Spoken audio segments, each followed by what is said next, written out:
What God cannot do does not exist. What God cannot do does not exist. My name is Remy Dooley. I am sending this testimony from Lagos, Nigeria. A few months ago, my son went to see our GP in the UK, my first son, my first fruit. And prior to that, he was complaining of palpitations. So he went to see our GP and they did a series of tests. And the result came back that he had a heart condition. And they called it heart murmur. And that's the reason why he was always having those palpitations. So I was told about it, and of course, I'm on the altar of fire. I've been here for over a year and a half. So I decided to bring this case to the altar of fire. I would, pray about it. I would mention it anytime that I am praying in the morning. And then he went back for the results. And I kept saying to myself all this time that God will do it. As long as I have brought this case to the altar of fire, I was convinced without any doubt that God was going to come through for me and my son. He went back to the doctor for the results of all the tests that he had done. And then the result came back. We received our evidence. Hallelujah. What God cannot do does not exist. The same doctor that said that he has a heart murmur and that's the reason why he was having those heart palpitations. The same doctor congratulated us and told us that this is a miracle, that all his test results, everything came back normal. He went back for another test. Sorry, I missed that part. And the result came back and we had congratulations. It was good news. And I was told that my son, does not have any heart problems, any heart condition, and that the heart murmur and whatever it is that they saw earlier, everything was gone. Hallelujah. God did it for us on this altar of fire. And I have come to testify. I have come to give all the glory to God. I am testifying today to the glory of God and to the shame of the devil. Thank you, Jesus, for healing my son. What God cannot do does not exist. Thank you, Pastor Jerry, and every member of the NSPPD crew.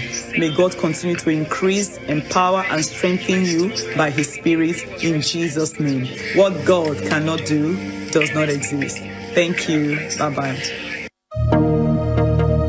What God cannot do does not exist. Indeed, what God cannot do does not exist. I came to testify in the goodness of the Lord upon my life.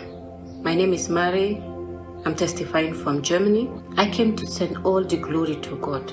I came to say thank you, Jesus. I don't even know how to start this whole thing. I was at work one fateful day and then I fall down. Where I was taking a patient to operation room, then I fell down. The moment I fell down, I hit my shoulder.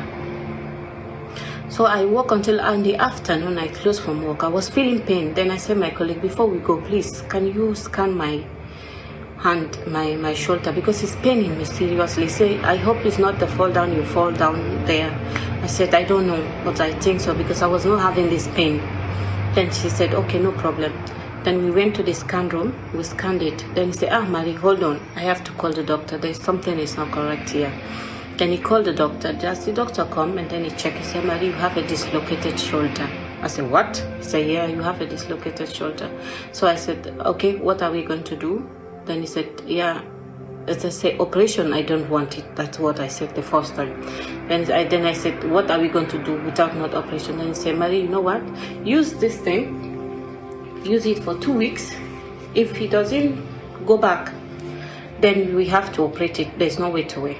Then I said, okay, no problem. On the 24th, I was traveling to my sister because he's getting married on Saturday. On Saturday. Then I have this hot pot. I put it in my ears. I was listening. Pastor Jerry mentioned my case. Sister, there's somebody here you have a dislocated shoulder. And everywhere is wound. Indeed, everywhere was wound. I don't even know where the wounds come from. I don't know who you are. You had the shoulder dislocation. I see wounds around it. I see wounds. I don't know what happened. As your amen went on, I decree it is reversed. And I kid on it at the airport. I shout like I'm crazy. I say, amen, it's me. Amen. I kid on it. Amen, it's me. Amen. Pastor Jerry. Before that Saturday, as I reach to my sister, I say, Pastor Jerry mentioned my case. As far as Pastor Jerry mentioned my case, I'm healed indeed. This operation need to no hold. He said, Mary, please leave me alone. You and these your pastors. I said, sit down, you see. You know, I always tell you about them. Then he said, okay, let's see.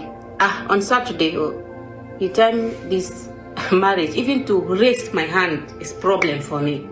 On Saturday, Pastor Jerry, the marriage, I'm the one who raised my hand, remove this, wear my clothes, raise my hand up. And then it was just, I don't even know that I even raised my hand. I don't even know that time. I don't know that I'm raising this arm. Then he said, Mary, look, you are raising the hand. You are not even holding it again down. I say, indeed, what God cannot do does not exist. I said, of course, I told you that. My case, God have already operated this arm, this hand. He said, are you sure? Then he held my hand. He was just swinging in my hand. And I was just laughing. I was just looking at him. I was just laughing. I said, you know what? Leave me alone. On Monday, he said, I will not say anything. I will be captish until on Monday. Then I said, on Monday, we went to the doctor. The doctor said, what have you done to your hand? I said, nothing. Then he said, of course. Did you do anything? Because it's already healed. Then I say, yeah, it's God. God have done it. So I come to say, thank you, Jesus. Thank you. Thank you, Jesus. Thank you, guys. Thank you, NSPPD. Thank you, crew. Thank you, everyone. Thank you. Thank you, Pastor Jerry. You are too much. I don't even know how to say thank you. What God cannot do